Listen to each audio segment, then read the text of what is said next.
महाराज बोले भाई एक बात बताऊं, गुस्सा करना अच्छा नहीं होता। अगर तुम मुझे वैसे भी कह देना जाओ चले जाओ, मैं चला जाता। मैंने तो कुछ तुझे कहा भी नहीं था, न कोई चीज मांगी थे, न कोई तेरे से मतलब था। मैं तो धोखा सा हो गया, यहाँ कोई एक जैन रहा करता उसको समझ करके आ गया था। तो आगे के लिए कह रहा हूं, मुझे आज के लिए कोई कुछ नहीं कहना कि भाई कभी क्रोध नहीं करना। ऐसे क्रोध में तो अपना ही नुकसान होता है। बड़ा शर्मिंदा, बोला जी माफ करना, क्या करूं, मेरे गुस्सा बहुत आ जाता है, गुस्से में जो है ना मैं सोच नहीं पाता। बोले नहीं, गुस्सा छोड़ दे, अपने आप को शांत बना ले, गुस्सा अच्छा नहीं होता, गुस्से में बड़ा नुकसान होता है। शांत हुआ, शर्मिंदा भी हुआ, क्षमा मांगी गुरु महाराज से। बोले नहीं कोई बात नहीं, क्षमा हमारी तरफ से, बस इतना ही कहना है भाई, क्रोध में बहुत नुकसान होता है, क्रोध नहीं करते हैं। गुरु महाराज इसको शांत करके वापिस चले आए। लोगों ने भी कुछ कहा सुना, गुरु महाराज ने भी कुछ ना कहा, इसको बेचारा आगे ही दुखी है, ये तो इसके तो दुख अग्नि के ऐसे लग गए, ऐसा हो गया। बंधुओं, मैं बता रहा था कि ये क्रोध अंधा होता है, क्रोध भयंकर होता है। क्रोध के दो ही उपमाएं हैं, एक अग्नि से है और यहां पर भगवती सूत्र में किससे दी गई है, विष से। ये जो भाव आशी विष है, क्रोध भाव आशी विष है, भावों में उत्पन्न है। ये क्रोध भाव आशी विष कितना नुकसान कर सकता है व्यक्ति का, सोच सकते हैं आप। और थोड़ी बात को और संपन्नता के लिए और ले जाएं, इस क्रोध के कारण से व्यक्ति न जाने कितने लोगों के जीवों की घात कर देते हैं, मार देते हैं। मुसोलिनी के मैंने बात बताई, जिस इतने लोग मारे। और इस बात को पूरा करते करते ये कहना चाहता हूं, सिकंदर के बारे में पाठ्य पुस्तकों के अंदर लेसन होता है, पाठ होता है और लिखा होता है उसके ऊपर सिकंदर महान। आपने देखा हो तो नहीं देखा हो तो अब पता नहीं, हट गया हो, चूंकि चर्चा काफी बढ़ चुकी है। सिकंदर महान, महानता को उसने क्या काम किया भाई, उसने ये महानता का काम किया संसार के अंदर। और क्या लिखते हैं, सिकंदर महान। क्या महान था वो, ये महान था जहां से वो गुजरा, उसकी सेना गुजरे, जो गांव आया कत्लेआम मचा दिया। बेचारे वो लोग जिनका कोई मतलब नहीं, ना सिकंदर से मतलब ना किसी और से मतलब, बेचारे लोग रह रहे थे, आग लगा दो, कोई जिंदा न जाने पाए। पता नहीं कितने गांव फूंके, कितने लोग उसने मारे। और वो उसके लिए क्या लिखते हैं, महान। ये महानता, ये महानता है। ये आदमी का पतन है क्या उसकी महानता है। महानता वह होता है, कभी भूखों को रोटी खिलाई उसने, इतने लोग उजड़े हुए थे उनका प्रबंध किया उसने, उसने लोगों को अभय बनाया, उसने लोगों के लिए इतने अच्छे अच्छे काम किए। तब तो बात थी लिखा जाए कि सिकंदर महान भाई, उसने बहुत अच्छे अच्छे काम किए। और जिसने बेगुनाहों को, निरपराधों को इस तरह से मारा और उन लोगों के घर जला दिए, वो कोई महान व्यक्ति था। क्या शब्द कहा जाए, अब शब्द तो हम सुन कह भी नहीं सकते कोई, लेकिन तथ्य यही है बंधुओं, ये क्रोध ऐसा है जो न जाने कितनी घात करवा देता है। इससे बचना चाहिए। ये आशय विषय है, एक द्रव्य आशय विषय है, एक भाव आशय विषय है। ये भाव आशय विषय बंधुओं न जाने कितना भरा होता है और क्या क्या कर डालता है। अपने आप को शांत बनाओ, अपने आप को इस क्रोध से रहित करो, शून्य करो क्रोध से। आपके भीतर में क्षमा का भाव होगा, प्रीति का भाव आएगा, सब आपके अपने होंगे, प्रियजन होंगे, सब अच्छे होंगे। ऐसा बनो जीवन के अंदर, तो फिर आदमी सच्चा आदमी बन पाएगा। अन्यथा तो आशय विषय बताकर भगवान ने कहा ये क्रोध इतना भयंकर है जो जहर है, जहरीले नहीं अमृत वाले बनो। अमृत वाले हम होंगे तो जीवन आनंदमय होगा। तो फिर बात पूर्ण कर दूं कि ये 4 प्रकार के आशय विष भगवान ने बताए। जहर से हमेशा दूर रहो ताकि जीवन सुखी बन सके।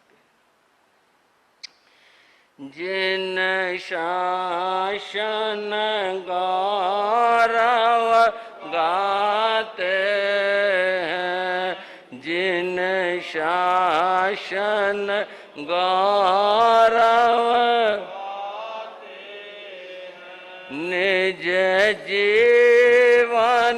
सफल बनाते हैं, निज जीवन सफल बनाते हैं, जिन शासन गौरव गाते हैं, जिन शासन गौरव।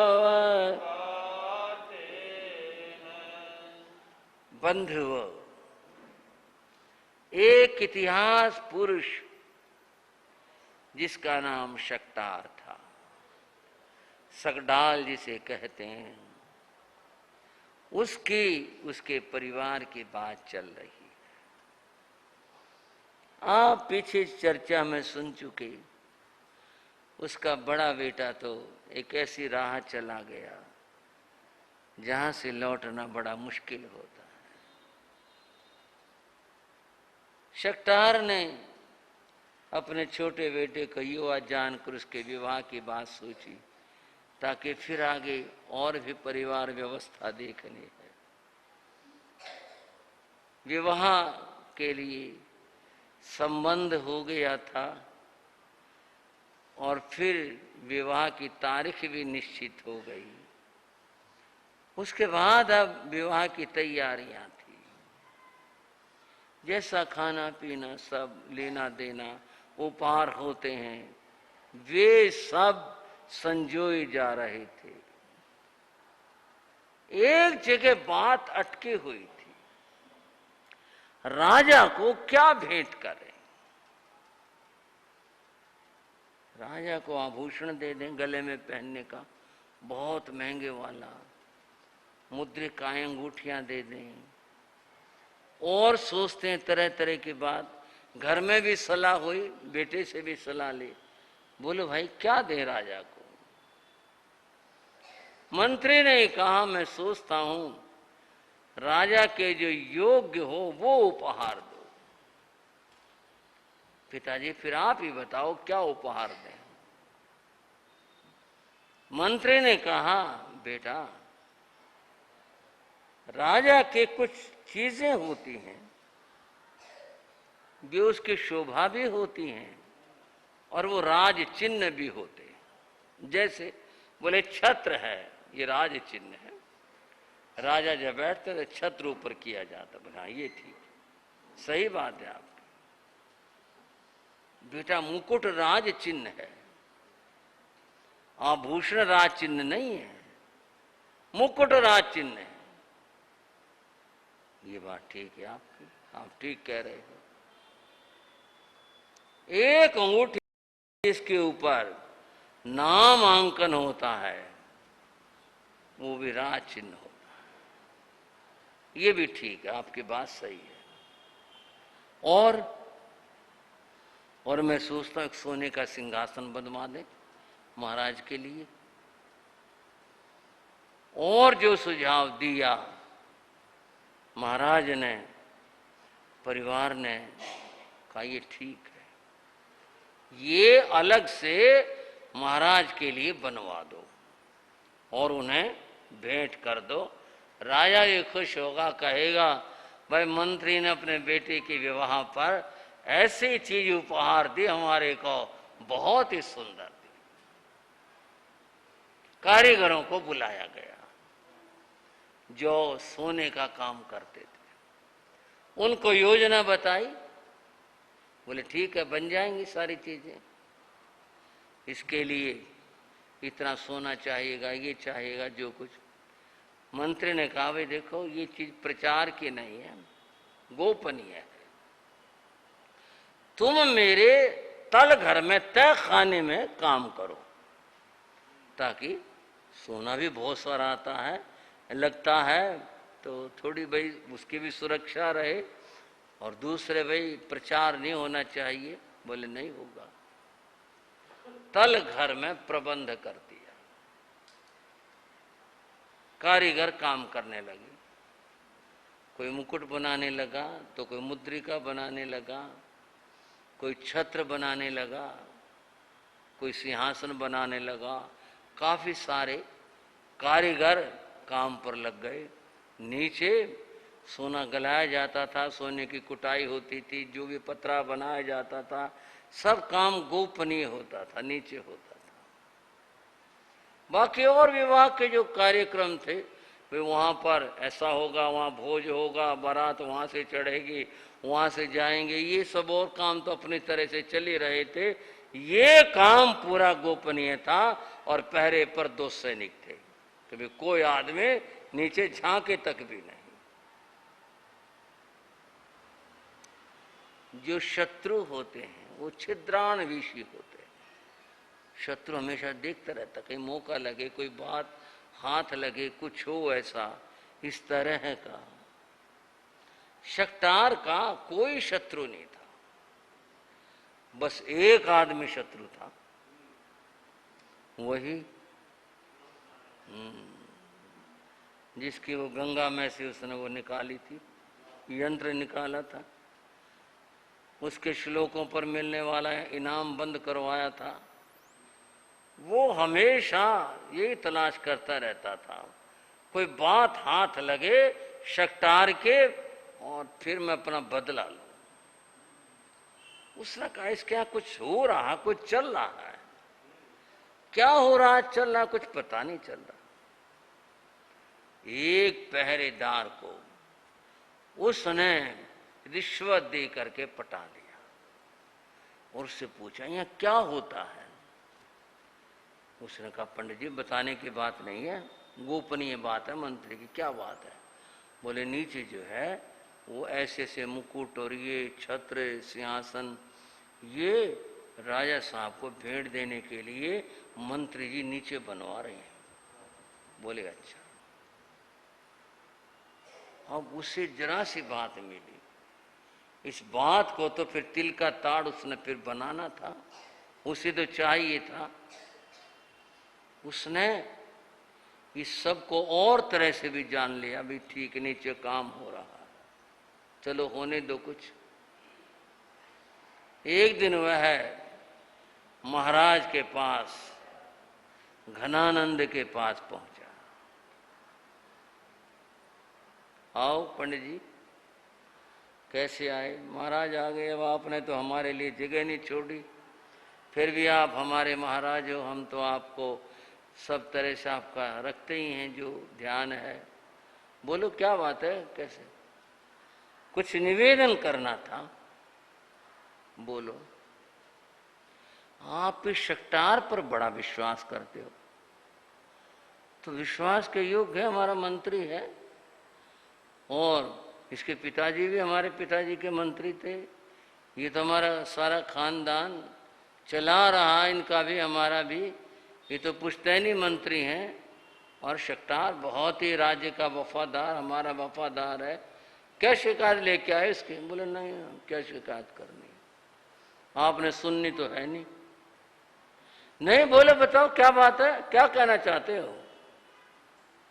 महाराज मैं तो अपनी बात कह दूं आया हूं तो। शक्टार का मन बहुत लोभी हो चुका है। कैसे? अब ये शक्टार अपने बेटे को राजा बनाना चाहता है। वो कैसे? बस मैंने तो आपसे निवेदन करना था, आप जो भी अपनी सावधानी कर सकते हो कर लेना, इसके पूरी योजना है।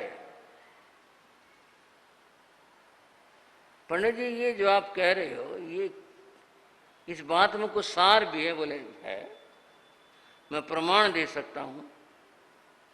क्या प्रमाण दे सकते? बोले मेरे कहने का तो विश्वास आएगा नहीं आपको, मैं प्रमाण दे देता हूं। बोले प्रमाण दो।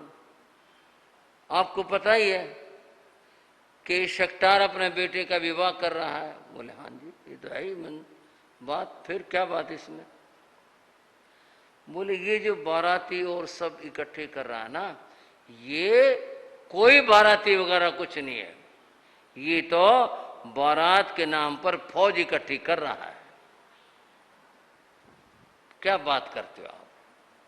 बोले आप सुनेंगे नहीं ना, मैं तो अपनी बात कह दूं। यह फौज इकट्ठी करने लग रहा है, और जिस दिन इसके बेटे की शादी होगी उस दिन इसने ये राज तख्त पलट देना है, आपकी जगह जेल होगी और ये सिंहासन पर उसका बेटा बैठेगा और तिलक करने वाला शक्तार होगा। ये ऐसी कहां की खबर लाए हो तुम? ठीक है जी, बस मैंने ये बात बतानी थी। वो प्रमाण तो बताओ। बोले हाँ प्रमाण मैं देता हूं। देखो, इसके घर के नीचे तल घर है, वहां 2 पहरेदार खड़े रहते हैं। आप दोनों को या एक पहरेदार को वहां से बुलवाओ और फिर उससे पूछना कि तल घर में क्या होता है, क्या होता है तुम बताओ। बोले अपने बेटे के लिए राज तिलक के लिए एक तो सिंहासन बनवा रहा है, एक मुकुट बनवा रहा है और एक छत्र बनवा रहा है, राजमुद्रिका बनवा रहा है, सारी चीजें बनवा रहा है। ये सब उसको धारण करवाएगा। ये पलट देना बात, वहां क्या बात थे और इसकी क्या व्याख्या कर दे। और अगर विश्वास ना हो पूछ लेना, सारी चीजें बनवाने लग रहा है। ऐसी बात है महाराज, आप खुद ये पता करो। मैंने तो बता दिया आपको, क्षमा करना आपके प्रिय मंत्री है और मैंने उसके बारे में ऐसी बात कही आपको अच्छी नहीं लगी, क्षमा करना। कानों के कच्चे और पक्के 2 तरह के लोग होते हैं। बात सुने और सुनते ही प्रतिक्रिया हो गई, हाँ ऐसी बात है, पता कर लो। राया सारी मित्रताएं, दोस्तियां, वफादारी और परंपरा के रूप चली आ रही सारी भूल गया। बोले लोभ ऐसी चीज है, हो सकता है ये बात ठीक हो। और एक रात में उसने दोनों पहरेदार उठवा लिए राजा ने। पुलिस से कहा पता करो इनसे। पुलिस ने तो अपने कार्रवाई के बताओ तय खाने में क्या हो रहा।